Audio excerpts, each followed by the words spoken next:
በስመ አብ ወወልድ ወመንፈስ ቅዱስ አሐዱ አምላክ አሜን። አቤቱ ቸር እግዚአብሔር አምላካችን ሆይ በዚህ ዕለት በዚህ ሰዓት በዚህ ስፍራ በቸርነቱ ስለሰበሰብከን በዚህ ከፍተኛ ቀጠሮ ስላደረስከን ከሁሉ አስቀድሞ ቅዱስ ስምህን እናመሰግናለን። ቸር እግዚአብሔር አምላካችን ሁለት ወይም ሶስት ሆናችሁ በስሜ ከተሰበሰባችሁበት እኔም ከዚያ በመካከላችሁ እገኛለሁ ያልከውን ቃል ኪዳን እንድታጸናለን፣ እንድናውቅ የሚገባንን የሚጠቅመንን ትምህርት እንድታስተምረን፣ አእምሯችን እንዲሸከመው ሊመረምረው ሊረዳው የሚችለው ምስጢር እንድትገልጽልን ቅዱስ መንፈስህን እንድታሳድርብን ሀገራችን ኢትዮጵያን ኦርቶዶክሳዊ ተዋሕዶ ቤተክርስቲያናችን ክርስቲያን ሕዝብህን በቸርነት እንድታስብልን እንለምንሃለን፣ እንማልድሃለን።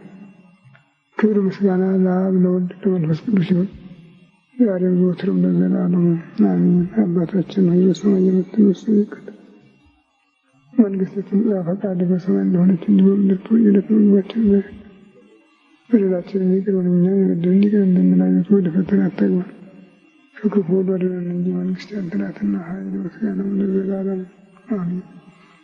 እመቤታችን ቅድስት ድንግል ማርያም ሆይ በመልአኩ ቅዱስ ገብርኤል ሰላምታ ሰላም እልሻለሁ።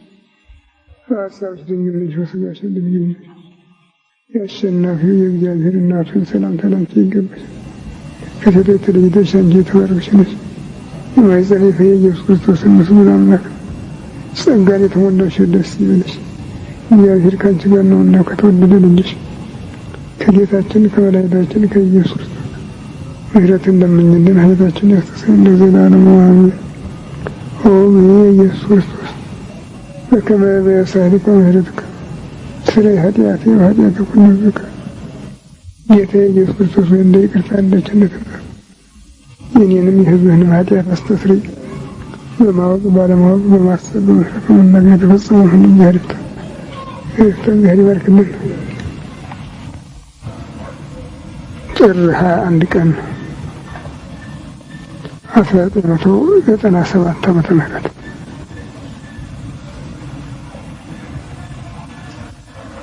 ይህ ወር ከፍተኛ ልዩ ልዩ የሆኑ የታሪክ መታሰቢያዎችን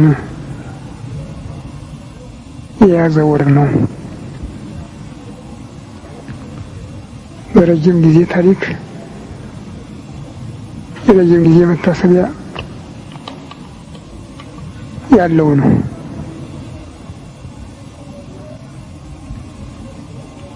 በታላቁ በጻድቁ በኖህ ዘመን ኖህ በመርከብ በቆየባቸው ጊዜዎች ውሃው እየጎደለ መጥቶ የተራሮች ራስ ከውሃው ወጥቶ መታየት የጀመረበት የሰው ልጅ ሙሉ ብርሃን ማየት የቻለበት ወር ነው። በዚህ ምክንያት ነው ጥር የሚባለውም የፀሐይ ሙቀት ሰፍቶ ገኖ ብርሃኑ ሞልቶ የሚታይበት በመሆኑ ነው። ኋላም በኢያሱ ዘመን እስራኤል የዮርዳኖስን ወንዝ ከፍለው የተሻገሩበት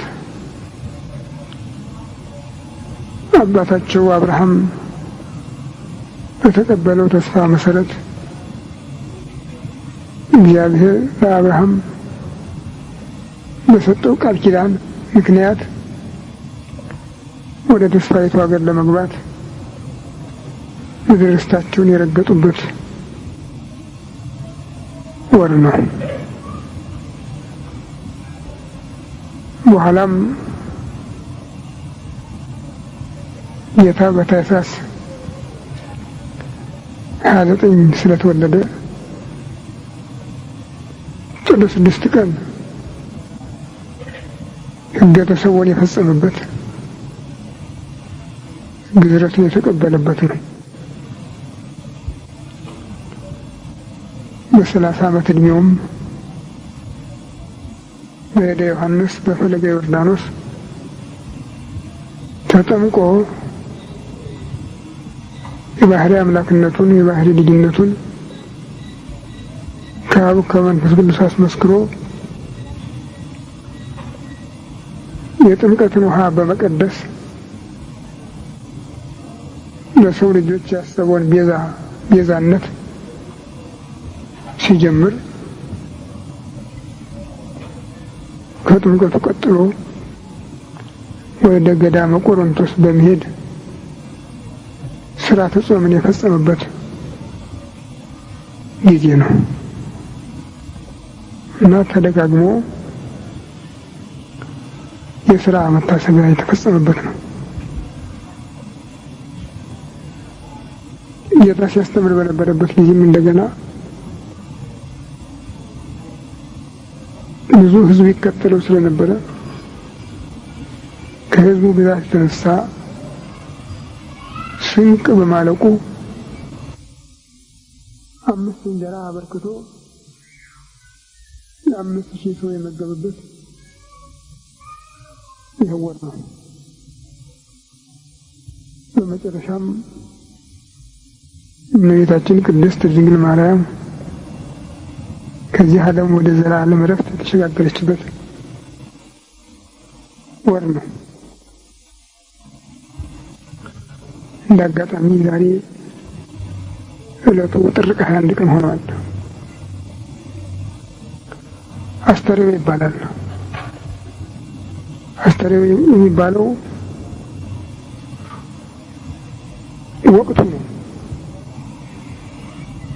ዕለቱ አይደለም። ወቅቱ አስተርእዮ ይባላል። መገለጥ ማለት ነው። መጀመሪያ አምላክ ሰው ሆኖ በስጋ ተገልጦ የታየበት በእቅፍ በደረት የዋለበት ኋላም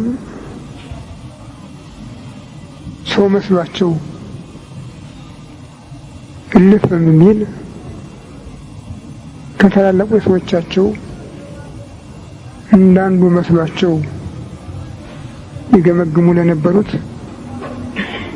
በዮርዳኖስ የተፈጸመው የተገለጸው ምስጢር የተላለፈው ምስክርነት የባህሪ አምላክ መሆኑን ከባህሪ አባቱ ከአብ ከባህሪ ሕይወቱ ከመንፈስ ቅዱስ አንድነት ያለው መሆኑን ስላስረዳ አምላክነቱ የተገለጠበት ነው። ለዚህ ነው አስተርአየ ታየ ተገለጠ ማለት ነው። አስተርእዮ ማለትም መታየት መገለጥ ማለት ነው።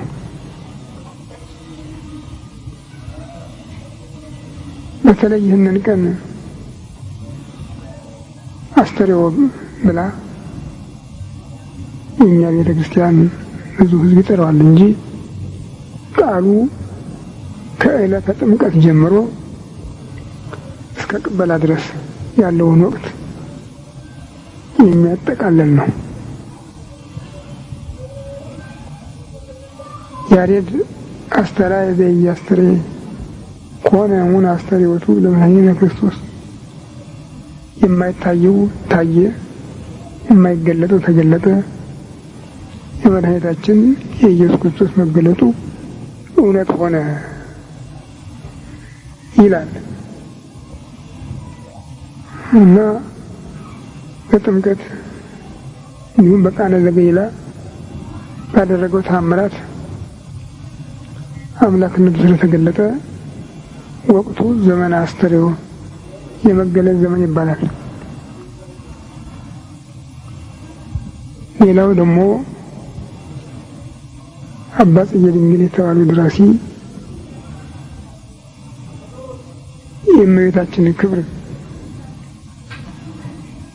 ከሰው ከመላእክት በላይ ሆኖ የተገለጠበትን የሥጋዌን ምስጢር ጠቅሰው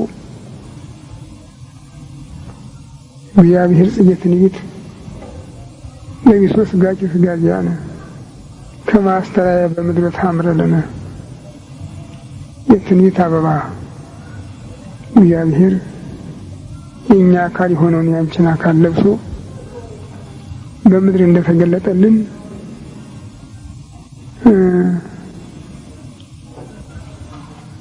ንቤልሰኪ ንዘንብል ምክሐ ዘመድነ የወገናችን መመኪያ ሆይ እኛም አንቺን ዮም በፍስሐ ለማርያም እምነ አስተርእዮ በሰማይ ኮነ ዛሬ ለእናታችን ለማርያም በሰማይ መገለጥ ሆነ እያል እናመሰግንሻለን ብለዋታል።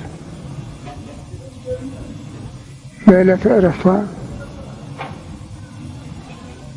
ታሪኩ እንደሚያስረዳው እመቤታችን በሞት ዜና ምክንያት ታስብ ነበር ይባላል። ሞት መቼም ተፈሪ ነው። ሞት ሲባል በጣም ለሰው ልጅ አስደንጋጭ ነገር እሱ ብቻ ነው። ሞኝ ብቻ ነው ሞትን የማይፈራ እንጂ ቅዱሳን ሁሉ አገልግለው ሲጨርሱ እኛ እንደ ትእዛዝ ያደረግነው ነገር የለም እንደ ቸርነትህ ነው እንጂ ብለው እንባቸውን ያፈሳሉ። ያዕቆብ ዘስሩግ የተባለው ሊቅ እኔ 3 ነገሮች እጅግ በጣም ያስጨንቁኛል። አንደኛው ነፍሴ ከስጋዬ የመለየቷን ነገር ሳስብ ነው። ሁለተኛው ደግሞ በፈጣሪ ፊት መቆሜ ትዝ ሲለኝ ነው። ሶስተኛው ተፈርዶብኝ ወደ ገሃነም መውረዴን ሳስታውስ ነው ይላል። እነዚህን 3 ነገሮች ቅዱሳን በሙሉ ያስታውሳሉ። በሲቃ ሞት በሃይማኖት ፍቅር እየተናደዱ በአደባባይ ተከሰው ወደ መንግስታት ቀርበው ሰይፍ፣ መስቀል፣ እሳት፣ ስለት ተፈርዶባቸው ወደዚያ ወደ ድል በሲቃ ከሚሄዱ ሰማዕታት በስተቀር ሌላው ሁሉ በረጋ ሕይወት ላይ ያለ ይህን ይፈራል። የአምላክ ግርማ ነውና እና እመቤታችንም ሞቷ መቅረቧ ትታውቅ ትጸልይ ነበር ይላል። ሐዋርያት በሕይወት ያሉት ከየሀገረ ስብከታቸው የሞቱት በአጸደ ነፍስ ያሉት በአካለ ነፍስ ተሰበሰቡ እና ዛሬ መንፈስ ቅዱስ የሰበሰበን ምክንያቱ ምንድን ነው ብለው ጠየቁ። የምጠራበት ቀን ስለሆነ ነው። አሁንም ማይጠን ታምጡ፣ ዕጣን ጨምሩ፣ ጸሎት ጀምሩ፣ ልጄን ጥሩት በጸሎት አለች። እንዳዘዘቻቸው አደረጉ። ልጇ ጌታችን ኢየሱስ ክርስቶስ እልፍ አእላፍ መላእክትን አስከትሎ መጣ። ከዚህ በኋላ በዓለም ስሟን ለሚጠሩ መታሰቢያዋን ለሚያደርጉ በአማላጅነቷ ለሚማጸኑ ሁሉ ቃል ኪዳን ሰጥቷት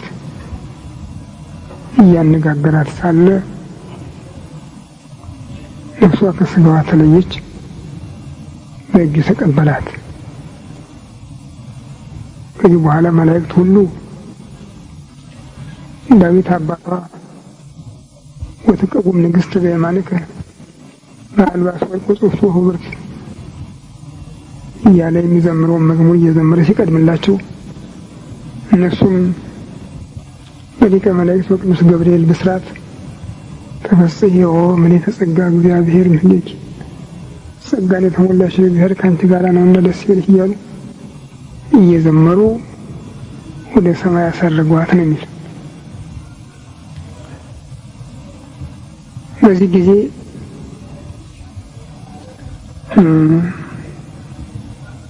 ሐዋርያት ይህን ካዩ በኋላ ስርዓት ነውና ስጋዋን ወደ መቃብር ለመውሰድ ተዘጋጅተው ነበር። አይሁድ ግን ቀድሞ ከዚህ የተነሳውን ሞተ ተነሳ አድረገ እያሉ ሲያስቸግሩት ነው። ደግሞ ዛሬ እሷን ሞተ የተነሳች አድረገች እያሉ ሊያስቸግሩን ነውና አስከሬኗን እናቃጥላለን ብለው መጡ። ጌታ ግን በኃያልነቱ በጌትነቱ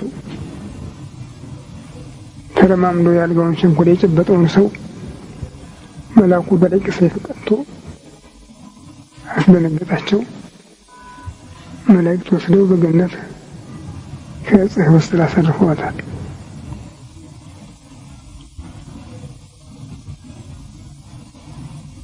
የጌታ ሞት ለቤዛነት እንደሆነ ሁሉ የእመቤታችንም ዕረፍት ትምህርት ነበረው። አንደኛ ስጋ የለበሰ ሁሉ መታደስ አለበት፣ ይታደሳል። መታደሱ ደግሞ በዛው በነበረው አካል አይደለም፣ በአዲስ ሕይወት መታደስ አለበት። እመቤታችን ጌታን ከጸነሰችበት ጊዜ ጀምሮ በአዲስ ሕይወት ውስጥ ናት። ግን ያ ወደ አዲሱ ዓለም ለመሸጋገር ያለው ድልድይ ገና አልተከፈተም ነበር እና ይህ ድልድይ ደግሞ ከሞት ወደ መቃብር፣ ከመቃብር ወደ ትንሣኤ መረማመድ ያስፈልግ ነበር። ለዚህ ነው የእመቤታችን ዕረፍት። ከዕረፍቷ በኋላ 205 ቀኖች በመቃብር በገነት ካለው ከዕፀ ሕይወት ስር ቆይታለች። ከዚህ በኋላ ቅዱስ ዮሐንስ ሲያስተምር በመንፈስ ቅዱስ ተመስጦ ያን ቦታ ጎበኘ እና ያየውን ለሐዋርያት ነገራቸው። ሐዋርያትም እሱ ያየውን ማየት ይገባናል ብለው በነሐሴ ግብር ገቡ። በ16 ቀን ጌታ ከመቃብር አስነስቶ በሰረገላ ኪሩቤል ወደ መንግስተ ሰማያት አስገብቷታል። መንግስተ ሰማያት ያለች ዛሬ እሷ ብቻ ናት። ሌላ የገባ የለም። ሌላ የገባ የለም ከሚያመሰግኗት መላእክት በስተቀር። ለሁሉም የሚከፈትበት ቀን ገና ነው። እነዚህ 205 ቀኖች በመቃብር የቆየችባቸው ምናልባትም ከልደት በኋላ 2500 ዓመት ገደማ ይደረጋል ለሚባለው ለጌታ መምጣት እንደ ምልክት ናቸው ብለው የሚናገሩ አበው አሉ። እያንዳንዱ ዕለት የአንዳንድ 100 ዓመት ምሳሌዎች ናቸው ይላሉ። ከዛሬ ከጥር 21 ቀን ጀምሮ እስከ ነሐሴ 16 ያሉት ነገሩ ምናልባት ቀደም ብለው ለነበሩት ይከብድ እንደሆነ ነው እንጂ በአሁን ዘመን ያለነው ሰዎች ማስተዋል ከቻል ዓለሙ ሊያልፍ የተቃረበበት ጊዜ መሆኑን መገምገም አያቅትም። ጌታ በማቴዎስ ወንጌል እንደተናገረው እና ቅዱስ ማቴዎስ በወንጌሉ እንደጻፈው ሌሎችም ወንጌላውያን በልዩ ልዩ ስፍራ አስታውሰውታል። ሐዋርያው ቅዱስ ጳውሎስም በመልእክቱ በልዩ ልዩ ስፍራ ጠቅሶታል።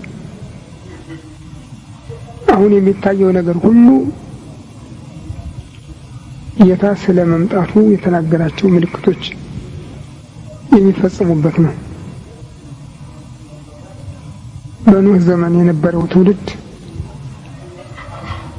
ቢመክሩት ቢያስተምሩት አልሰማ ብሎ እንደጠፋ በኋለኛው ዘመን የሚመጣው ትውልድም እንዲሁ ነው ያለ። ያ በዚያ ዘመን የነበሩ ሰዎች ሲያገቡ፣ ሲጋቡ፣ ሲዘፍኑ፣ ሲጨፍሩ፣ ሲጫወቱ፣ ሲቀልዱ ድንገት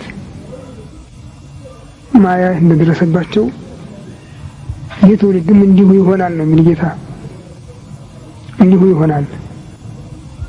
እግዚአብሔርን ሳያስብ አንድ ቀንም ህልፈተ ዓለምን ሳይዘከር ድንገት ፍርድ ይደርስበታል ነው የሚል።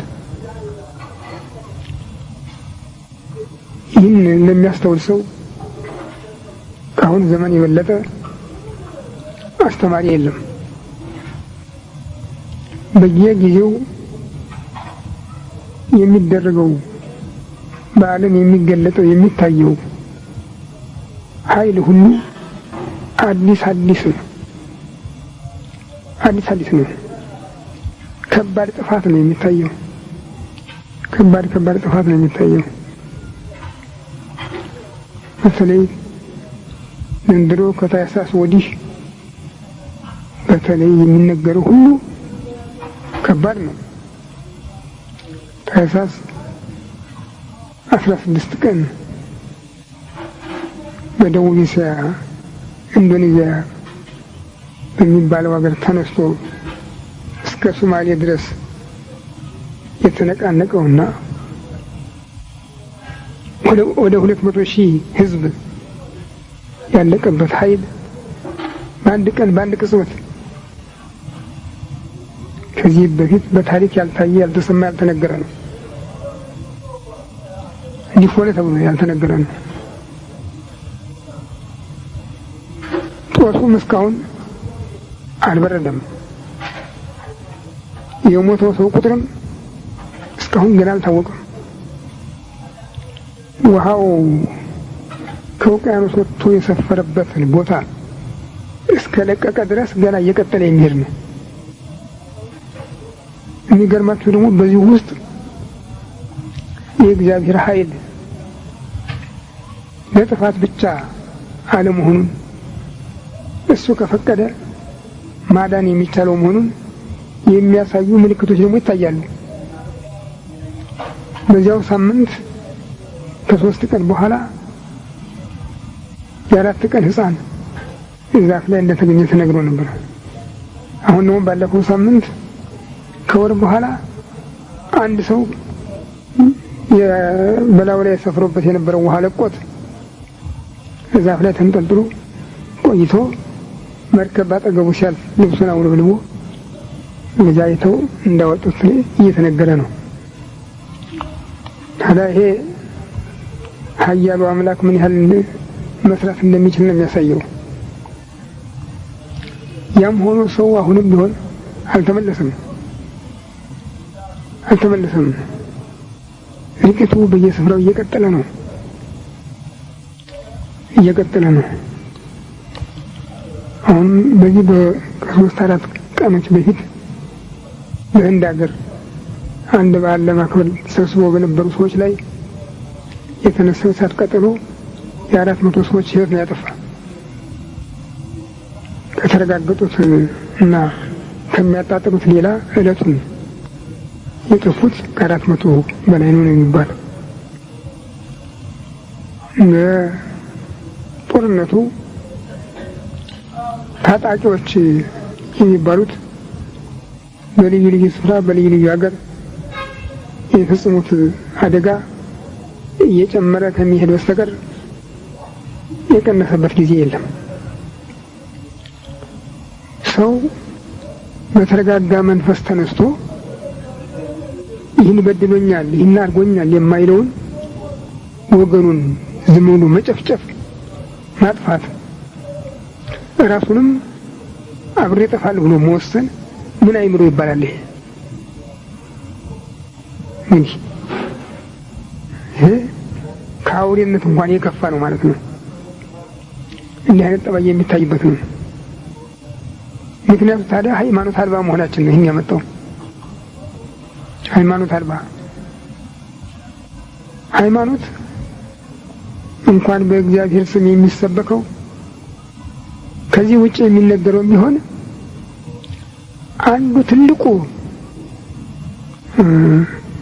ትምህርቱ ሰውን ከኔ በላይ ሌላ ኃይል አለ፣ ሌላ አምላክ አለ፣ ይቀጣኛል፣ ይፈርድብኛል፣ ደግሞ መልካም ነገር ያደርግልኛል ብሎ በተስፋ የሚመራው ሲሆን ነው። አረመኔዎች እንኳን ቢሆን ይህን ያደርጋሉ። እነዚያ ከዛፍ ስር ሄደው የሚንበረከኩት እንጨት ጠርበው ድንጋይ ለዝበው የሚያመልኩት ሁሉ እዚያ ሄደው ስማነ ቤል ስማነ ዳጎን እያሉ ይጮሃሉ። ይደረግላቸውም አይደረግላቸውም። ግን ይሄ ሰው ከራሱ ሌላ ተስፋ የሚያደርገው የበላይ ፈራጅ መኖሩን ነው የሚያሳየን። በእግዚአብሔር ስም የተጻፉ መጻሕፍትማ ከሚያስተምሩት ትምህርት ከሚሰጡት ምክር ጋራ የእግዚአብሔር ዳኝነቱም ምሕረቱም ቅጣቱም አንድ ላይ እየተፈጸመ እየታየ የኖረበት ነው እና ያ ሊያስተምረን የሚገባ ነበር። ይህ ሁሉ እያለ ግን አሁን ክርስቲያኑ ሆነ እስላሙ ሃይማኖቱን ለቀልድ፣ ለፌዝ፣ የፖለቲካ ያህል ከመያዝ በስተቀር አንዱም ለጥቅም የዋለበት ጊዜ አይደለም። አንዱም ቢሆን ይህ ስለሆነ የሃይማኖት ክፍል የሚባሉት ናቸው ዓለምን ይዘውት የወደቁ። በተለይ ክርስቲያኖች ቅጣጡ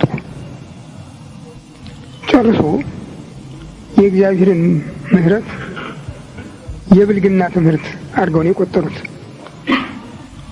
እግዚአብሔር መሐሪ ነው መባሉን ሰው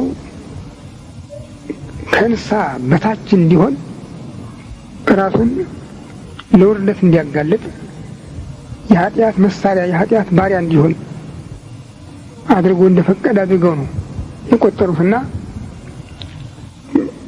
በሚፈጽሙት በሚሰሩት ስራ ሁሉ የክርስትና መልክ የለውም።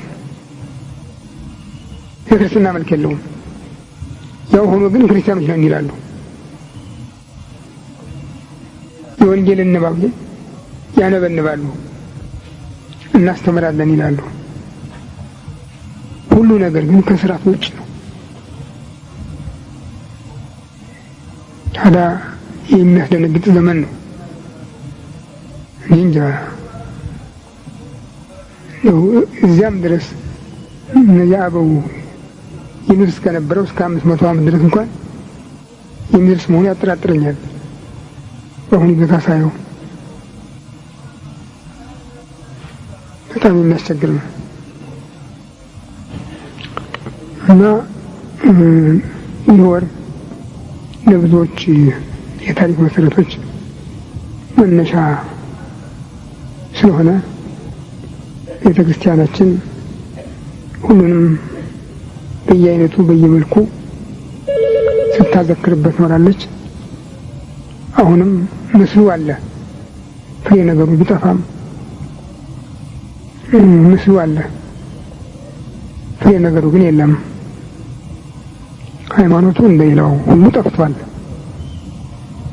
ሃይማኖታውያንም የለንም እኛም አለን ብለን መናገር አንችልም። ግን በመሆኑ በድሮ ጊዜ በዓለም ልዩ ልዩ ክፍለ አህጉር የደረሰው አደጋ በኢትዮጵያ እንደ ታሪክ ከሚወራ በስተቀር እንዲህ ፊት ለፊት የተጋፈጠበት ጊዜ አልነበረም። ዛሬ ግን የትም የደረሰው እኛም ዘንድ እየደረሰ ነው። እንግዲህ ኤድስን ያህል በሽታ የመጣ በዚህ 20 ዓመት ውስጥ ነው። በ30 ዓመት እንኳን አይደለም። ከመጀመሪያው ጊዜ የለም፣ ከነስሙም አናውቀውም ነበር። በዚህ 20 ዓመት ውስጥ ከዚያውም በዚህ 14 ዓመት ውስጥ እየጎላ እየሰፋ የመጣው በዚህ ጥቂት ዓመት ውስጥ ነው። ያም ሆኖ ወደ እግዚአብሔር መመለስ ይቅርታ መጠየቅ የለም። ቄሱ መነኩሴው አቃቢ ሙሴው ተባብሮ ብቻ እግዚአብሔርን መበደል ከእግዚአብሔር ጋር መታገል ብቻ ነው የተያዘው። አንዳንድ ጊዜ በሰልፍ መብራት ያበሩለታል። መንገድ እንዳይጠፋው ለማሳየት እንደሆነ አላውቅም። ፍቅር ያው ጭብጨባ ነው፣ ዘፈን ነው፣ ሌላ ነገር የለም። አንዱ ከአንዱ ተያርቆ እንኳን እንዳይጠበቅ አድሎና መገለል አሉት። ጥንቃቄ መባሉ ቀርቶ አድሎና መገለል አሉት። አስፈላጊ አይደለም። ጉንፋን የያዘው ሰው አፍንጫው በእጁ የጠረገ እንደሆነ የራስ እንዳይጨብጥ ይላሉ። እንደዚያ ብለው የሚናገሩ ሐኪሞች ለእርስ ጊዜ ግን ማንን እንዳይሸሸው ይላሉ። ሌሎች በሽታዎች ሰው ሲታመም ህማም ሲሰማው ነው ወደ ሐኪም ሄዶ የሚመረመር አለብህም የለብህም ቢባልም፣ ይህን ግን ሁሉም ሄዶ መመርመር አለበት በሚል ቋንቋ እንደ ክትባት አድርገው አሰራጩበት።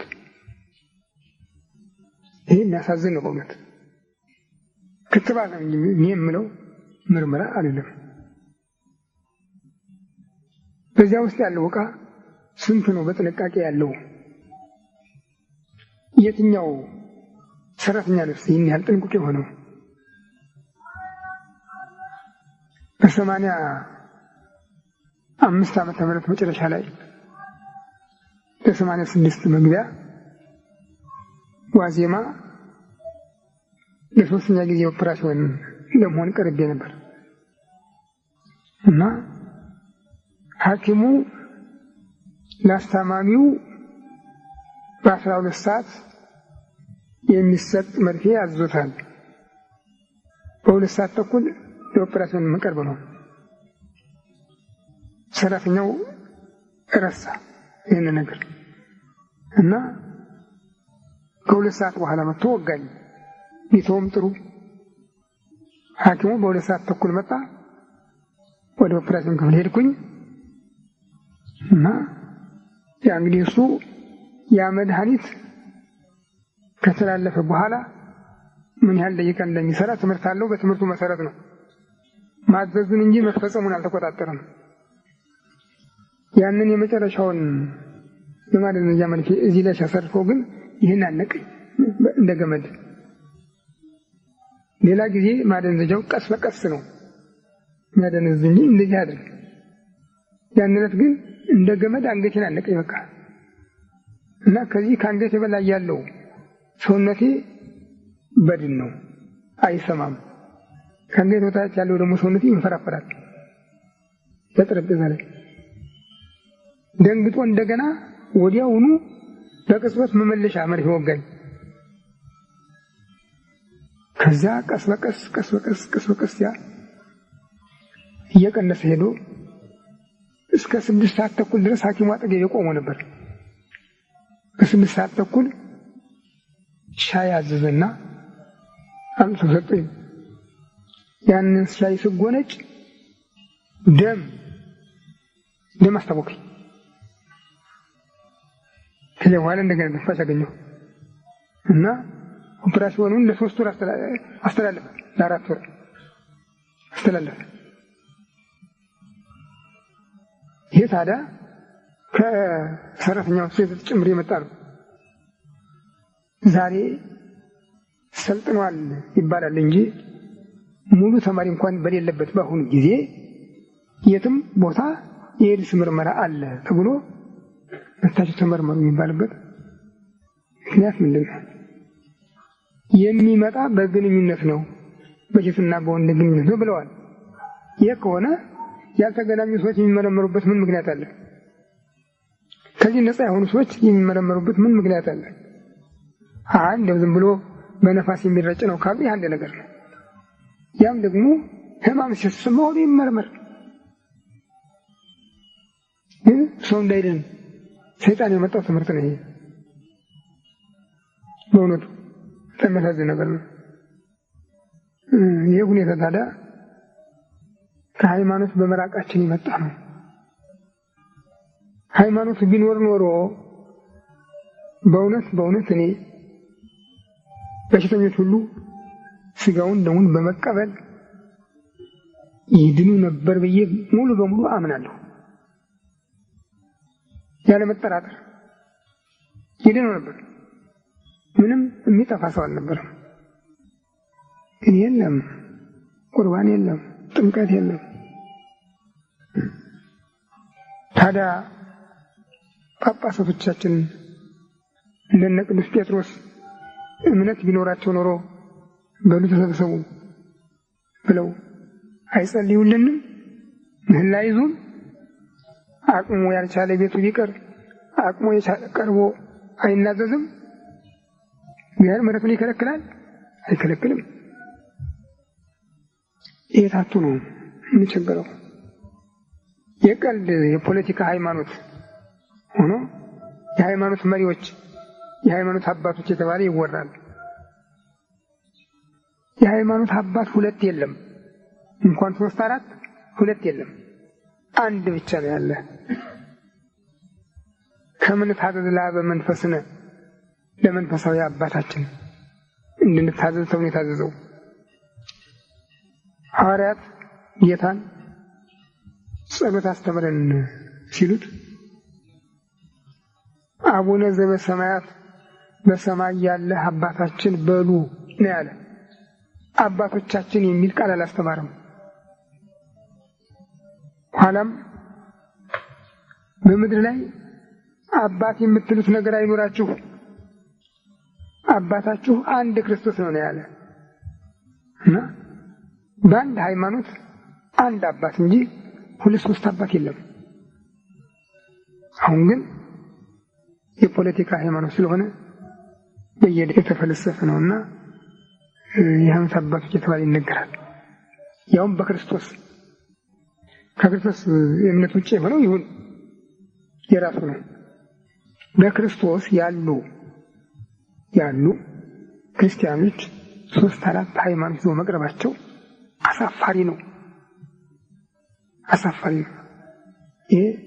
ይህን ተስፋ ያሳጣል። ሁሉም ደግሞ በዓለሙ ቋንቋ አንድ ድምፅ ናቸው። በዓለሙ ቋንቋ በክርስቶስ ይለያዩ እንጂ በዓለሙ ቋንቋ በፖለቲካው አንድ ናቸው።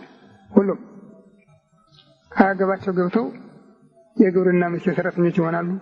አያገባቸው ገብተው የኢንዱስትሪ ሚኒስቴር ሰራተኞች ይሆናሉ። አያገባቸው ገብተው የውጭ ጉዳይ ሚኒስቴር ሰራተኞች ይሆናሉ። አያገባቸው ገብተው የጦር ሚኒስቴር ሰራተኞች ይሆናሉ። የጾታ ክፍለ አስተባባሪዎች ይሆናሉ። ይሄ ያልተላኩበት ነው። ይሄ ታዲያ አገሪቱን ጎዳ በሁሉ ነገር። ቅድም የጠቀስኩት ያ ማዕበል እስከ ሶማሊያ ድረስ ደርሷል ተብሏል። ማዕበሉ ነው እዚያ የቆመው እንጂ ጥፋቱ ኢትዮጵያንም ስለነካ ሐረር በሙሉ አዝመራው እንደሌለን የሆነ በብርድ አዝመራው ብቻ አይደለም፣ ቅጠላ ቅጠል ሳይቀር አራዊት ባሉበት ነው የቀሩ። ይኸው ቅጣት ተርፏቸው ሰው ያመጣው ጣጣ ለእነሱ ይደርፋል። እና ይህ ሁሉ አገሪቱ ከሃይማኖት በመለየቷ ነው ችግራችን ከጊዜ ወደ ጊዜ እየጨመረ ሄደ። በዚያ ላይ ትዕቢታችን ፈጣሪ አንፈልግም ያልን ነው መስሎ የሚታየው። የፈጣሪ እርዳታ አንፈልገውም በሚለው ሰልፍ ውስጥ ነው የምንታይ። ሁሉን በእኛ እውቀት፣ በእኛ ጉልበት፣ በእኛ ጥበብ እናደርገዋለን ብቻ እና ሰውን ፈጥራለን እስከማለት ድረስ የሚናገሩ ሰዎች እኔ በራዲዮ በቴሌቪዥን ሰምቻለሁ። እንዲህ አይነት ዜጋ መፍጠር አለብን ብለው የሚናገሩ ታዲያ ሁሉ እጅግ በጣም የሚያሳፍር የሚያስደነግጥ ነው ለኢትዮጵያውያን። ጉዳቱ ግን ወደ ዓለም በመሄዳችን መጠን እየተካፈልን ነው። ይህን ስናየው እዚያ ተባለው ዘመን መድረስ የሚቻል አይመስልም። ሆኖም ምናልባት እሱ የሰውን መንፈስ ለመመለስም ለመለወጥም ያህል ያለው ስለሆነ እንዲህ ወደ ንስሐ የሚመለስ ፍጥረት ይፈጥር እንደሆነ አላውቅም። በዚህ አልገባም። እሱ ያውቃል። እሱ በቸርነቱ ይቅርታው እንዲያደርግልን ፈቃዱ ይሆንልን።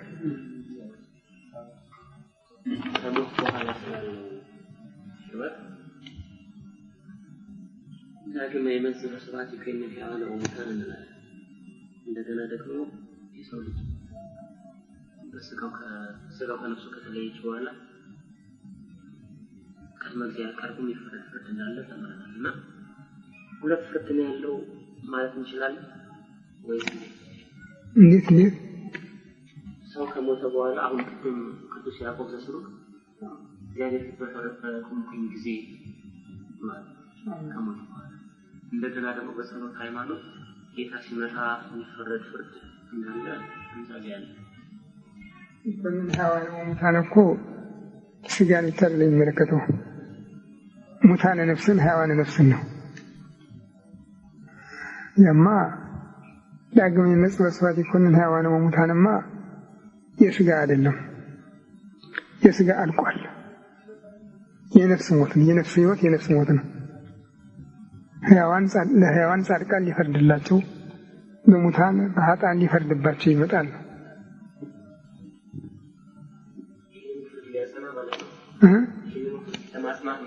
አዎ በዕለተ ሞት ያለውን በዕለተ ሞት አንደኛ ነፍስ ከስጋ መለየት አለ።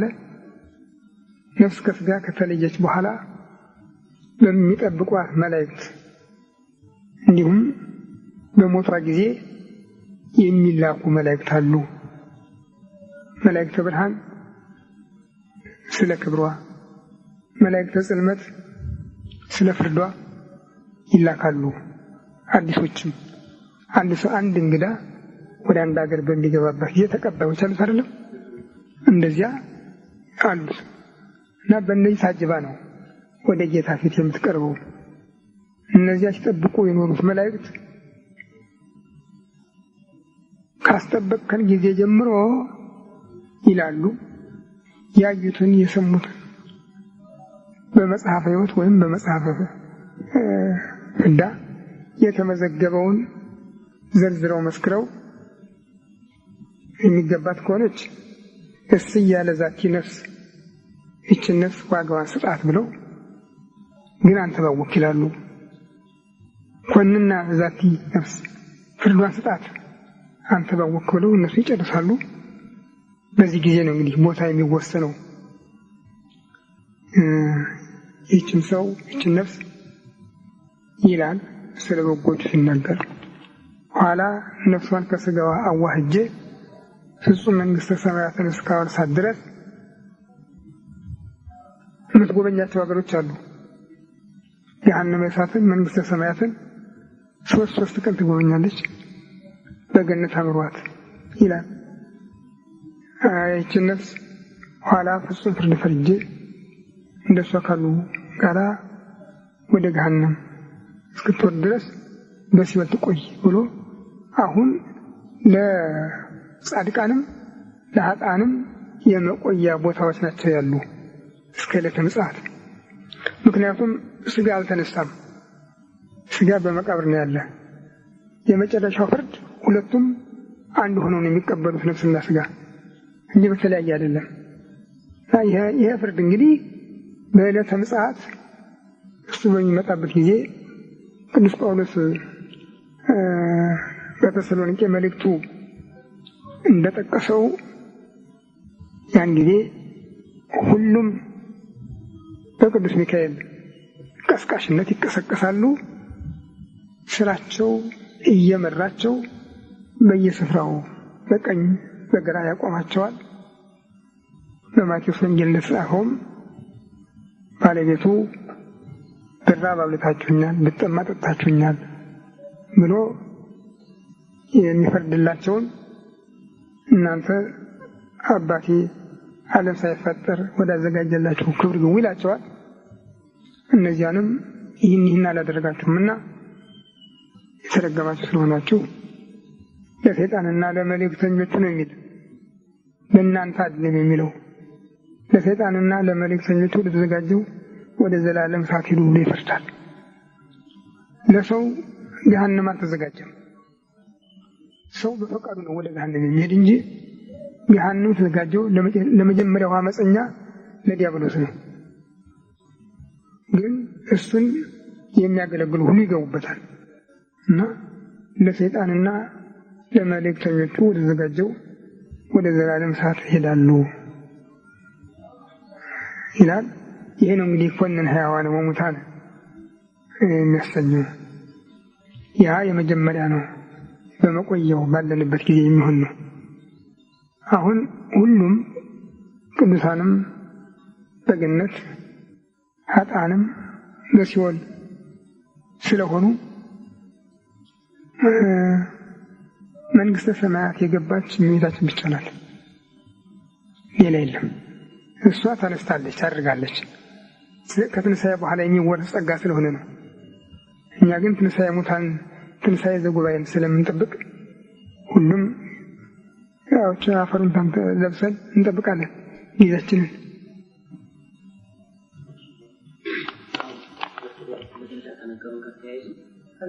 አሁን በተለይ በመጨረሻ ከነገሩን ጋር ተያይዞ አሁን የእመቤታችን ረፍት ራሱ ማለት የነበረበት ብዙ ስለነበረ ከመቃብር ህልፈት፣ መቃብር፣ ትንሣኤ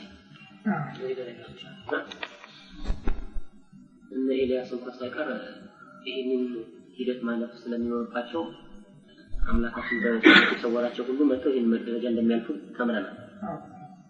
አሁን ዕለቲቱ እያጠረች በእንደኖህ ጊዜ ነው የሚሆነው ስለተባለ ከዛ አንፃር በአጸደ ሥጋ ያለው የመጀመሪያው ሞት ሳይቀምሱ ግን የጌታ መምጫ በሚሆንበት ጊዜ ያሉ ሰዎች ይስታያል።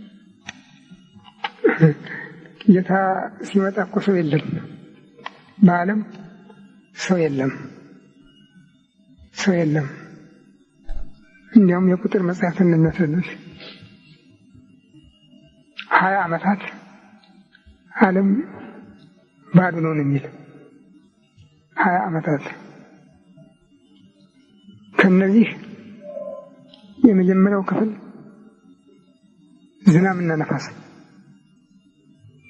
ዓለሙን በሙሉ ከዳር እስከ ዳር መልኩን የሚለውጠው ዛፉን እየነቀለ ተራራውን እየፈነቀለ ጎድጓዳውን እየሞላ ከዳር እስከ ዳር አንድ የተዳመጠ ሜዳ ያደርገዋል።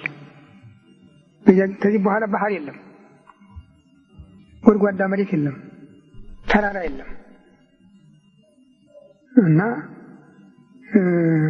በመጨረሻው ጊዜ ወታስተናፍስ ምድር 7 መዋዕለ ይላል። ለ7 ቀን አየርም የለ ምንም የለ፣ ጸጥ ረጭ ያለ ነው። ከዚህ በኋላ ነው የጌታ መምጣት እንጂ በዓለም ሰው እያለ አይደለም ጌታ የሚመጣው። አሁን ጌታ መጣ የሚባለው ለቅጣቱ የሚመጣውን ነው፣ በቅጣት የሚፈጽመው የሥራ መጣጥ ነው፣ የግብር ነው። አሁንም እኮ እየመጣ ነው። አሁን ቅድም በጠቀስ ነው በዚህ በኢንዶኔሽያ ማዕበል አልመጣም ማለት እንችላለን እንዴ? 200,000 በላይ የሆነ ህዝብ እኮ ነው እንዳልነበረ የሆነ 12 አገሮች እኮ ነው የነካካ ከእስያ እስከ አፍሪካ።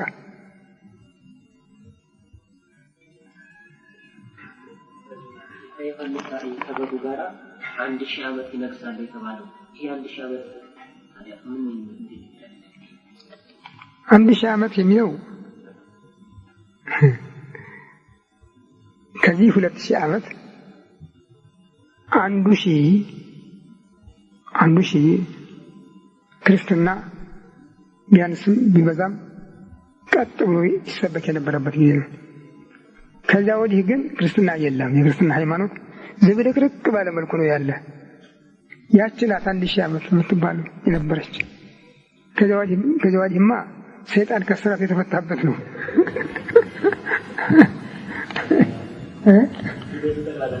ተከናውኗል አልቋል እኮ እና በተለይ ሉተር እና ሉተራውያን እስከተነሱበት እስከ 1500 ዓመተ ምህረት ያለውን እንጂ ትንሽ ነው ህይወት ያለው ነገር ያለ። ከዚያ ወዲህማ ጭራሽ እኮ ምንም ዋጋ የለውም።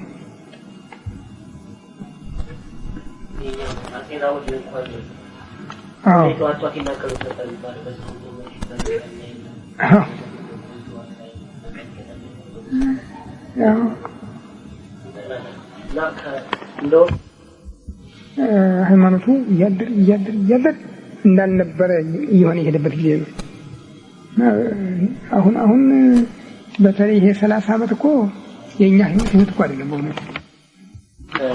ባቢሎን ኃጢአተኛ ኃጢአት በዝቶ ነው ወይ? ከኛ ጽድቅ የነሱ ጽድቅ በዝቶ ነው ወይ? እንደዚህ ብሎ እግዚአብሔር የጠየቀውን ሳስብ አሁን ኢትዮጵያን ስመለከት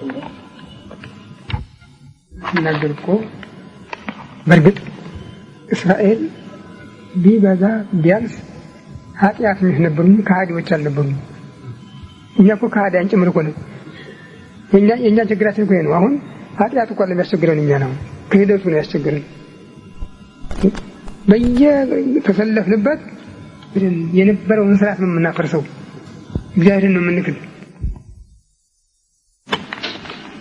በስመ አብ ወወልድ ወመንፈስ ቅዱስ አሐዱ አምላክ አሜን። አቤቱ ቸር እግዚአብሔር አምላካችን ሆይ በዚህ ዕለት በየሰዓት በየስፍራ በቸርነትህ ስለሰበሰብከን ስብሰባችንን በሰላም ስላስፈጸምከን ከሁሉ አስቀድሞ ቅዱስ ስምህን እናመሰግናለን።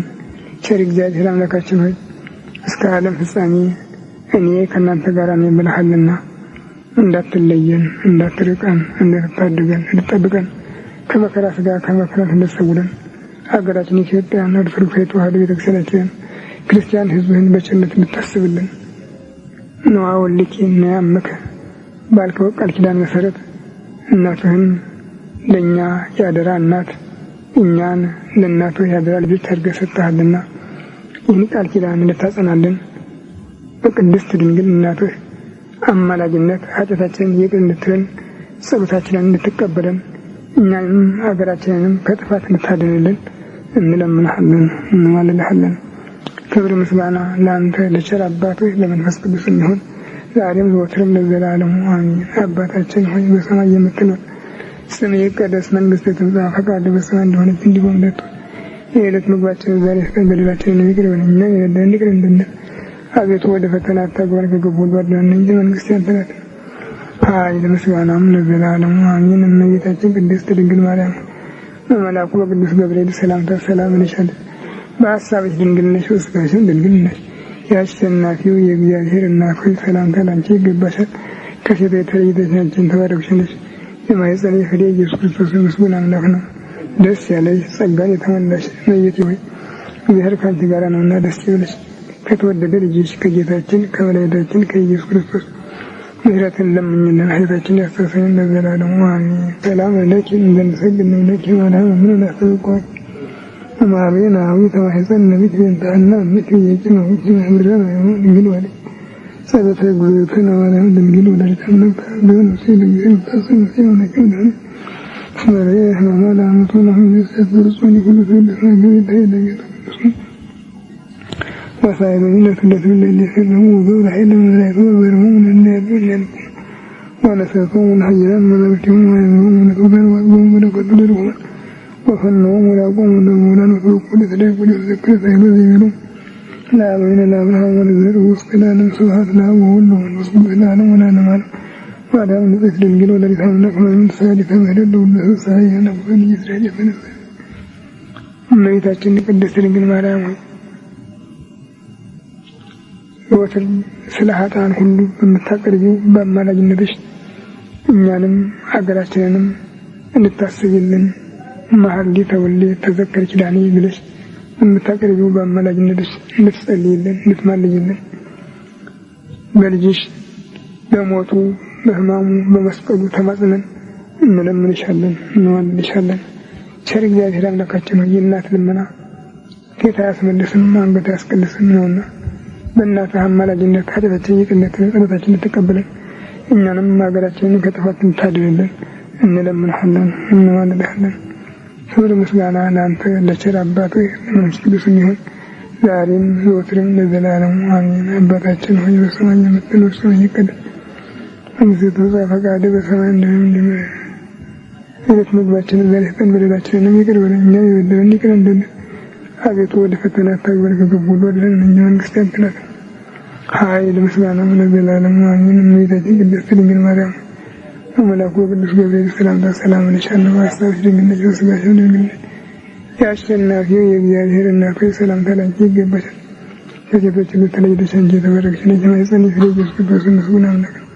ጸጋን የተሞላሽ ደስ ያለሽ እመቤቴ እግዚአብሔር ከአንቺ ጋር ነውና ደስ ይበልሽ ከተወደደ ልጅሽ ከጌታችን ከመድኃኒታችን ከኢየሱስ ክርስቶስ ምሕረትን ለምኝልን ኃጢአታችንን ያስተሰርይልን ለዘላለሙ አሜን። ኦ እግዚእ ኢየሱስ ክርስቶስ በከመ በሳህልከ ወምሕረትከ ስረይ ኃጢአቴ ወኃጢአተ ኩሉ ሕዝብ ጌታ ኢየሱስ ክርስቶስ እንደ ይቅርታ እንደ ቸርነት ብዛት የኔንም የሕዝብህንም ኃጢአት አስተስርይ። በማወቅ ባለማወቅ በማሰብ በመስራት በመናገር የተፈጸመውን ሁሉ ይህድፍታ። ቄሱ መነኩሴው አቃቢ ሙሴው ተባብሮ ብቻ እግዚአብሔርን መበደል ከእግዚአብሔር ጋር መታገል ብቻ ነው የተያዘው። አንዳንድ ጊዜ በሰልፍ መብራት ያበሩለታል። መንገድ እንዳይጠፋው ለማሳየት እንደሆነ አላውቅም። ፍቅር ያው ጭብጨባ ነው፣ ዘፈን ነው፣ ሌላ ነገር የለም። አንዱ ከአንዱ ተያርቆ እንኳን እንዳይጠበቅ አድልዎና መገለል አሉት። ጥንቃቄ መባሉ ቀርቶ አድልዎና መገለል አሉት። አስፈላጊ አይደለም። ጉንፋን የያዘው ሰው አፍንጫው በእጁ የጠረገ እንደሆነ የራስ እንዳይጨበጥ ይላሉ። እንደዚያ ብለው የሚናገሩ ሐኪሞች ለእርስ ጊዜ ግን ማንን እንዳይሸሸው ይላሉ።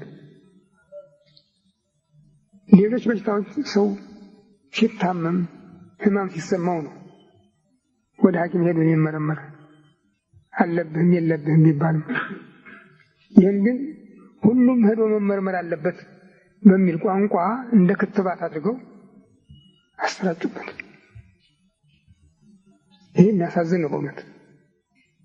ክትባት ነው እንጂ እኔ የምለው ምርመራ አይደለም።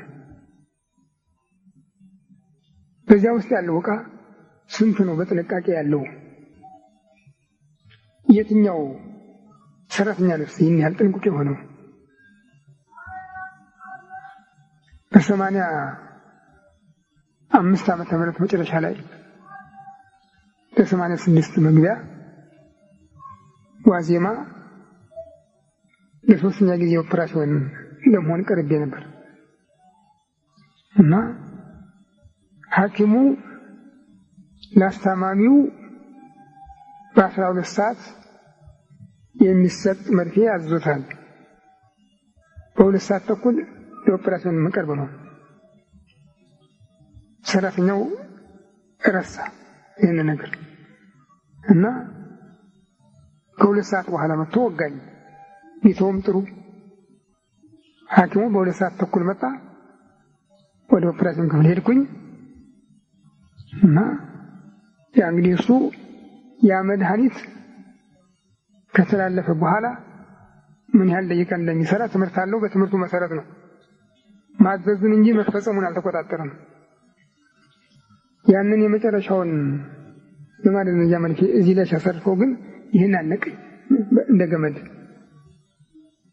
ሌላ ጊዜ ማደንዘዣው ቀስ በቀስ ነው የሚያደነዝዝ እንጂ እንደዚህ አይደለም። ያን ዕለት ግን እንደ ገመድ አንገቴን አነቀኝ በቃ። እና ከዚህ ከአንገቴ በላይ ያለው ሰውነቴ በድን ነው፣ አይሰማም። ከአንገቴ በታች ያለው ደግሞ ሰውነቴ ይንፈራፈራል በጠረጴዛ ላይ። ደንግጦ እንደገና ወዲያውኑ በቅጽበት መመለሻ መርፌ ወጋኝ። ከዛ ቀስ በቀስ ያ እየቀነሰ ሄዶ እስከ 6 ሰዓት ተኩል ድረስ ሐኪሙ አጠገቤ ቆሞ ነበር። በ6 ሰዓት ተኩል ሻይ አዘዘና አምጥቶ ሰጠኝ። ያንን ሻይ ስጎነጭ ደም አስታወቀኝ። ከዚያ በኋላ እንደገና ትንፋሽ አገኘሁ እና ኦፕራሲዮኑን ለ3 ወር አስተላለፈ፣ ለ4 ወር አስተላለፈ። ይህ ታዲያ ከሰራተኛው ሴት ጭምር የመጣ ነው። ዛሬ ሰልጥኗል ይባላል እንጂ ሙሉ ተማሪ እንኳን በሌለበት በአሁኑ ጊዜ የትም ቦታ የኤድስ ምርመራ አለ ተብሎ መታችሁ ተመርመሩ የሚባልበት ምክንያት ምንድን ነው? የሚመጣ በግንኙነት ነው፣ በሴትና በወንድ ግንኙነት ነው ብለዋል። ይህ ከሆነ ያልተገናኙ ሰዎች የሚመረመሩበት ምን ምክንያት አለ? ከዚህ ነፃ የሆኑ ሰዎች የሚመረመሩበት ምን ምክንያት አለ? እንደው ዝም ብሎ በነፋስ የሚረጭ ነው ካሉ አንድ ነገር ነው። ያም ደግሞ ህማም ሲሰማው ይመረመር። ግን ሰው እንዳይድን ሰይጣን የመጣው ትምህርት ነው ይሄ። በእውነቱ በጣም የሚያሳዝን ነገር ነው። ይህ ሁኔታ ታዲያ ከሃይማኖት በመራቃችን የመጣ ነው። ሃይማኖት ቢኖር ኖሮ በእውነት እኔ በሽተኞች ሁሉ ስጋውን ደሙን በመቀበል ይድኑ ነበር ብዬ ሙሉ በሙሉ አምናለሁ። ያለ መጠራጠር ይድኑ ነበር። ምንም የሚጠፋ ሰው አልነበረም። ግን የለም፣ ቁርባን የለም፣ ጥምቀት የለም። ታዲያ ጳጳሳቶቻችን እንደነ ቅዱስ ጴጥሮስ እምነት ቢኖራቸው ኖሮ በሉ ተሰብሰቡ ብለው አይጸልዩልንም? ምህላ ይዙን? አቅሙ ያልቻለ ቤቱ ቢቀር አቅሙ የቻለ ቀርቦ አይናዘዝም? እግዚአብሔር ምሕረቱን ይከለክላል? አይከለክልም። የታቱ ነው የሚቸገረው። የቀልድ የፖለቲካ ሃይማኖት ሆኖ የሃይማኖት መሪዎች የሃይማኖት አባቶች የተባለ ይወራል። የሃይማኖት አባት 2 የለም፣ እንኳን 3 4 2 የለም፣ አንድ ብቻ ነው ያለ። ከምን ታዘዝ ለአበ መንፈስነ፣ ለመንፈሳዊ አባታችን እንድንታዘዝ ተብሎ የታዘዘው ሐዋርያት ጌታን ጸሎት አስተምረን ሲሉት አቡነ ዘበሰማያት በሰማይ ያለ አባታችን በሉ ነው ያለ። አባቶቻችን የሚል ቃል አላስተማረም። ኋላም በምድር ላይ አባት የምትሉት ነገር አይኖራችሁ፣ አባታችሁ አንድ ክርስቶስ ነው ያለ እና በአንድ ሃይማኖት አንድ አባት እንጂ 2 3 አባት የለም። አሁን ግን የፖለቲካ ሃይማኖት ስለሆነ በየደ የተፈለሰፈ ነውና የሃይማኖት አባቶች የተባለ ይነገራል። ያውም በክርስቶስ ከክርስቶስ እምነት ውጭ የሆነው ይሁን የራሱ ነው።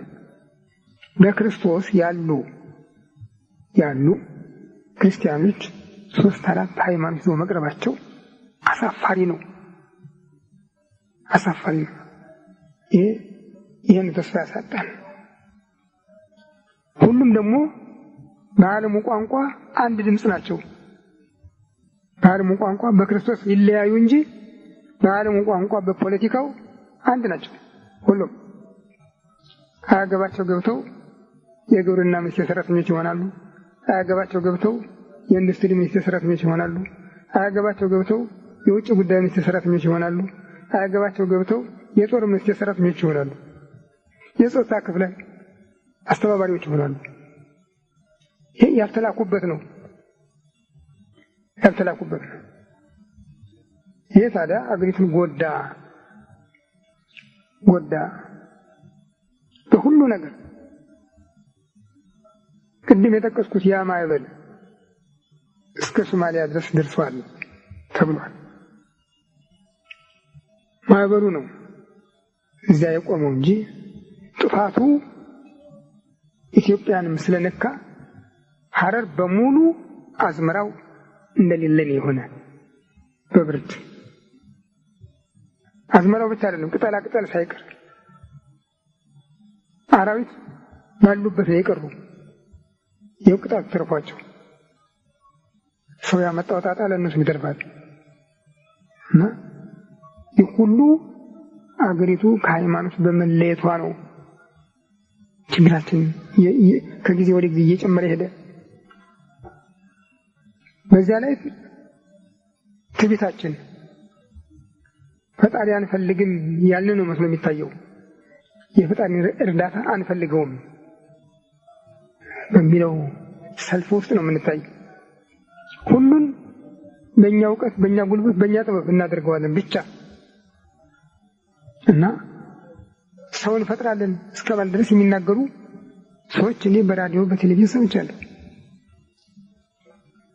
እንዲህ አይነት ዜጋ መፍጠር አለብን ብለው የሚናገሩ ታዲያ ሁሉ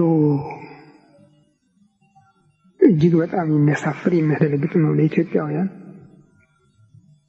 ጉዳቱ ግን ወደ ዓለም በመሄዳችን መጠን እየተካፈልን ነው። ይህን ስናየው እዚያ ተባለው ዘመን መድረስ የሚቻል አይመስልም። ሆኖም ምናልባት እሱ የሰውን መንፈስ ለመመለስም ለመለወጥም ያህል ያለው ስለሆነ እንግዲህ ወደ ንስሐ የሚመለስ ፍጥረት ይፈጥር እንደሆነ አላውቅም። በዚህ አልገባም። እሱ ያውቃል። እሱ በቸርነቱ ይቅርታውን እንዲያደርግልን ፈቃዱ ይሆነልን።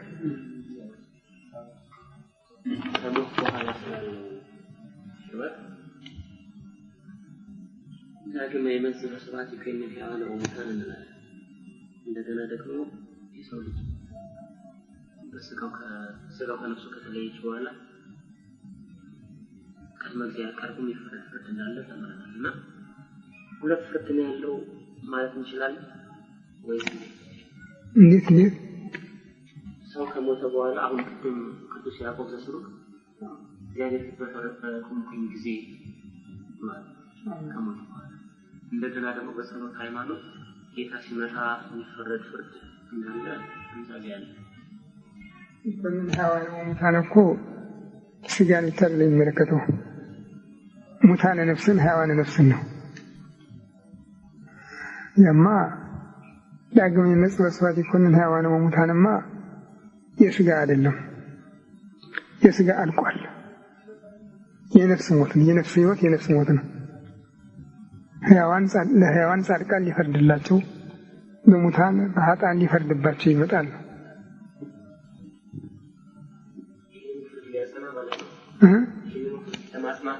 አዎ በዕለተ ሞት ያለውን በዕለተ ሞት አንደኛ ነፍስ ከስጋ መለየት አለ።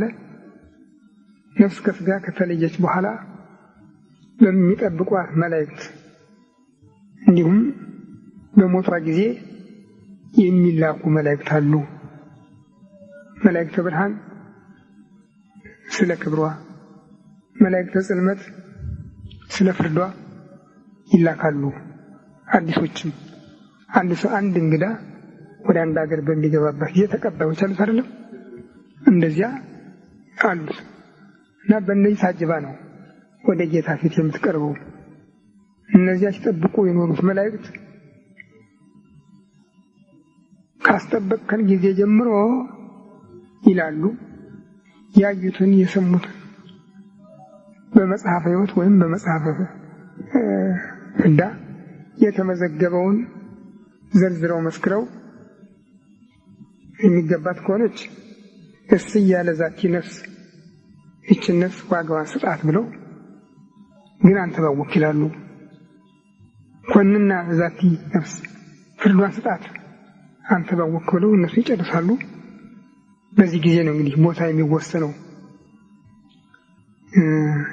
ይህችን ሰው ይህችን ነፍስ ይላል ስለ በጎች ሲናገር፣ ኋላ ነፍሷን ከስጋዋ አዋህጄ ፍጹም መንግሥተ ሰማያትን እስካወርሳት ድረስ የምትጎበኛቸው ሀገሮች አሉ።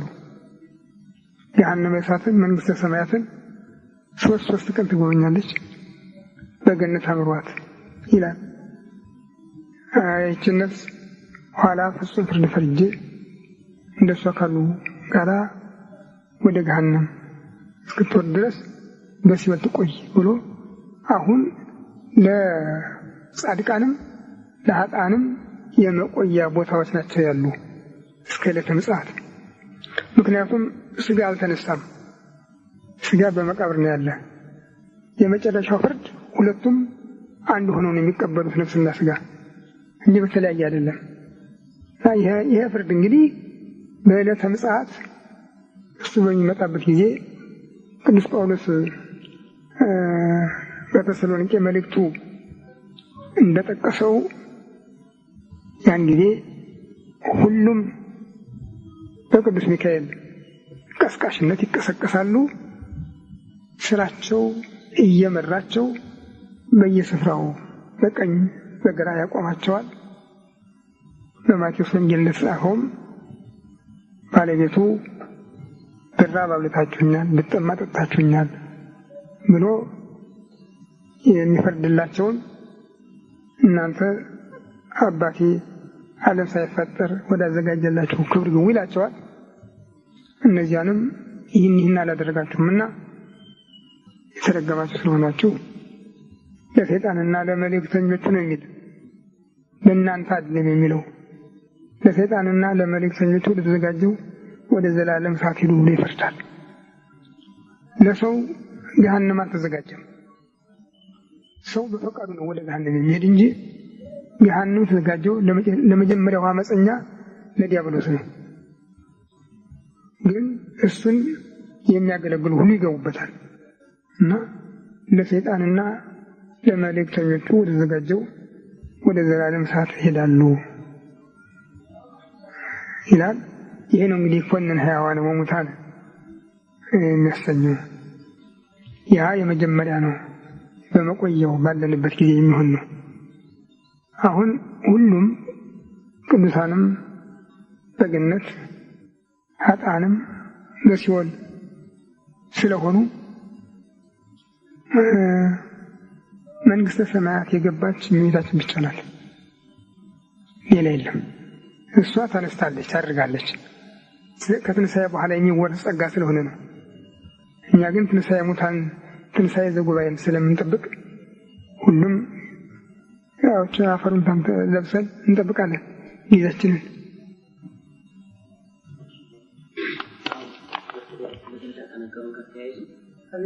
አሁን በተለይ በመጨረሻ ከነገሩን ጋር ተያይዞ አሁን እመቤታችን ረፍት ራሱ ማለት የነበረበት ብዙ ስለነበረ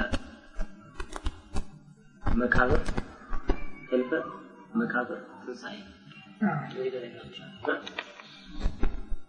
እነ ኤልያስ እንኳን ሳይቀር ይህንን ሂደት ማለፍ ስለሚኖርባቸው አምላካችን በተሰወራቸው ሁሉ መጥተው ይህን ደረጃ እንደሚያልፉ ተምረናል። አሁን ዕለቲቱ እያጠረች በእንደኖህ ጊዜ ነው የሚሆነው ስለተባለ ከዛ አንፃር በአጸደ ስጋ ያለ የመጀመሪያው ሞት ሳይቀምሱ ግን የጌታ መምጫ በሚሆኑበት ጊዜ ያሉ ሰዎች ታዲያ ጌታ ሲመጣ እኮ ሰው የለም፣ በዓለም ሰው የለም። እንዲያውም የቁጥር መጽሐፍ እንደሚያስረዱት 20 ዓመታት ዓለም ባዶ ነው የሚል 20 ዓመታት። ከነዚህ የመጀመሪያው ክፍል ዝናብና ነፋስ ዓለሙን በሙሉ ከዳር እስከ ዳር መልኩን የሚለውጠው ዛፉን እየነቀለ ተራራውን እየፈነቀለ ጎድጓዳውን እየሞላ ከዳር እስከ ዳር አንድ የተዳመጠ ሜዳ ያደርገዋል። ከዚህ በኋላ ባህር የለም፣ ጎድጓዳ መሬት የለም፣ ተራራ የለም እና በመጨረሻው ጊዜ ወታስተናፍስ ምድር 7 መዋዕለ ይላል። ለ7 ቀን አየርም የለ ምንም የለ፣ ጸጥ ረጭ ያለ ነው። ከዚህ በኋላ ነው የጌታ መምጣት እንጂ በዓለም ሰው እያለ አይደለም ጌታ የሚመጣው። አሁን ጌታ መጣ የሚባለው ለቅጣቱ የሚመጣውን ነው፣ በቅጣት የሚፈጽመው የሥራ መጣጥ ነው፣ የግብር ነው። አሁንም እኮ እየመጣ ነው። አሁን ቅድም መጠቀስ ነው። በዚህ በኢንዶኔሽያ ማዕበል አልመጣም ማለት እንችላለን እንዴ? 200,000 በላይ የሆነ ህዝብ እኮ ነው እንዳልነበረ የሆነ 12 አገሮች እኮ ነው የነካካ ከእስያ እስከ አፍሪካ።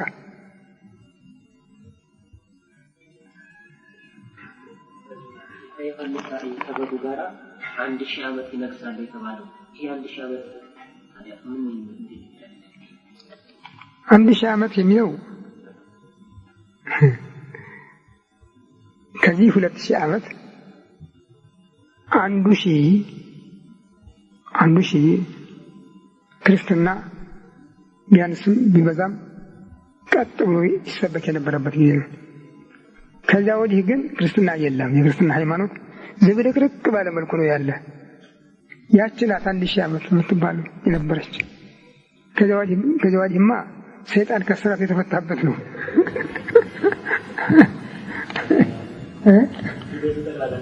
ተከናውኗል፣ አልቋል እኮ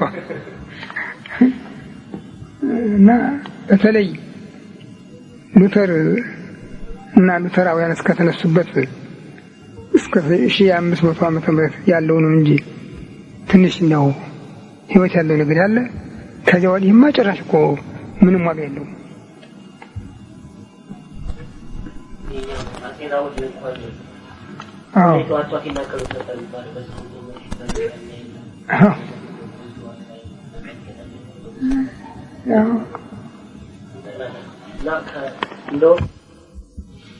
ሃይማኖቱ እያደር እንዳልነበረ እየሆነ የሄደበት ጊዜ ነው።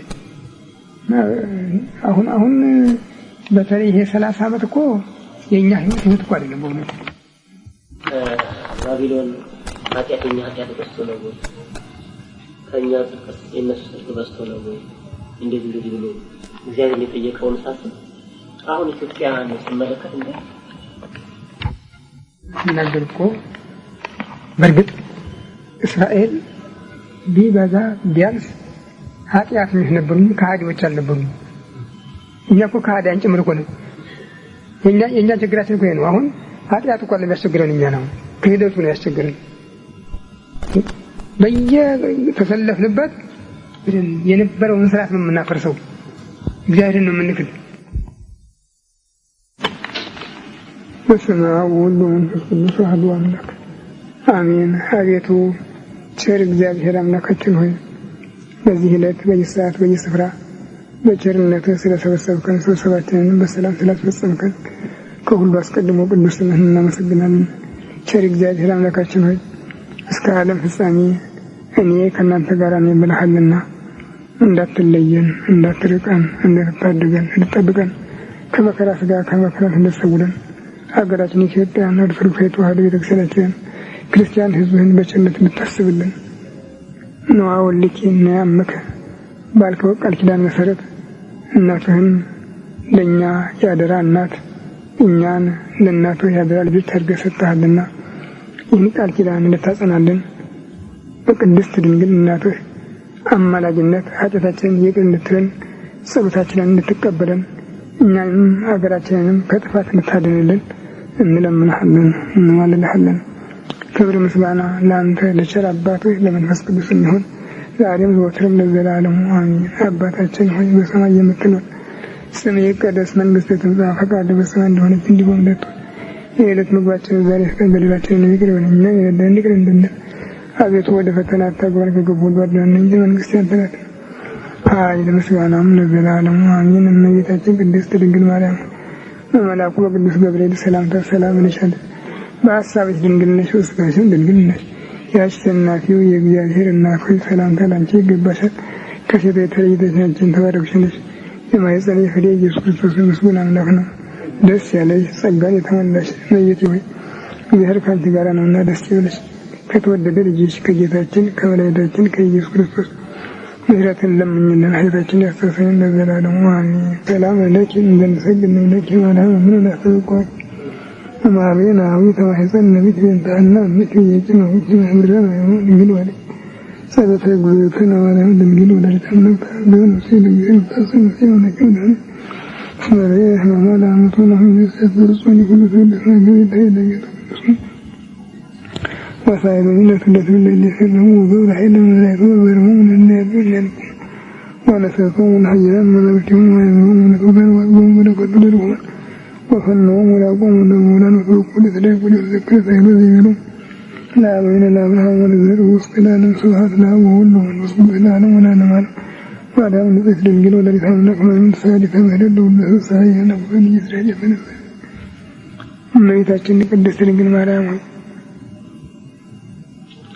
ወትር ስለ ኃጥአን ሁሉ በምታቀርቢው በአማላጅነትሽ እኛንም ሀገራችንንም እንድታስቢልን መሐሊ ተወልደ ተዘከር ኪዳኔ ብለሽ በምታቀርቢው በአማላጅነትሽ እንድትጸልይልን እንድትማልጅልን በልጅሽ በሞቱ በሕማሙ በመስቀሉ ተማጽነን እንለምንሻለን እንዋልልሻለን። ቸር እግዚአብሔር አምላካችን ሆይ የእናት ልመና ጌታ ያስመልስም አንገት ያስቀልስም ነውና በእናትህ አማላጅነት ኃጢአታችንን ይቅርነት ጸሎታችንን ተቀበለን እኛንም ሀገራችንን ከጥፋት እንድታድንልን እንለምንሃለን እንማልድሃለን። ክብር ምስጋና ለአንተ ለቸር አባት ሆይ ለመንፈስ ቅዱስ ይሁን ዛሬም ዘወትርም ለዘላለሙ አሜን። አባታችን ሆይ በሰማይ የምትኖር ስምህ ይቀደስ መንግሥትህ ትምጣ ፈቃድህ በሰማይ እንደሆነ የዕለት ምግባችንን ዛሬ ስጠን፣ በደላችንንም ይቅር በለን እኛም የበደሉንን ይቅር እንደምን። አቤቱ ወደ ፈተና አታግባን ከክፉ ሁሉ አድነን እንጂ መንግሥት ያንተ ናት።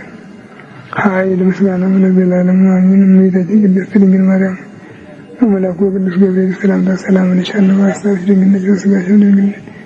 የአሸናፊው የእግዚአብሔር እናት ሆይ ሰላምታ ላንቺ ይገባሻል። ከሴቶች ሁሉ ተለይተሽ አንቺ የተባረክሽ ነሽ። የማኅፀንሽ ፍሬ ኢየሱስ ክርስቶስ ምስጉን አምላክ ነው። ጸጋን የተሞላሽ ደስ ያለሽ እመቤቴ እግዚአብሔር ከአንቺ ጋር ነውና ደስ ይበልሽ። ከተወደደ ልጅሽ ከጌታችን ከመድኃኒታችን ከኢየሱስ ክርስቶስ ምሕረትን ለምኝልን፣ ኃጢአታችንን ያስተሰርይልን ለዘላለሙ አሜን። ኦ እግዚእ ኢየሱስ ክርስቶስ በከመ በሳህልከ ወምሕረትከ ስረይ ኃጢአቴ ወኃጢአተ ኩሉ ሕዝብ። ጌታ ኢየሱስ ክርስቶስ እንደ ይቅርታ እንደ ቸርነትህ ብዛት የኔንም የሕዝብህንም ኃጢአት አስተስርይ። በማወቅ ባለማወቅ በማሰብ በመስራት በመናገር የተፈጸመውን ሁሉ እግዚአብሔር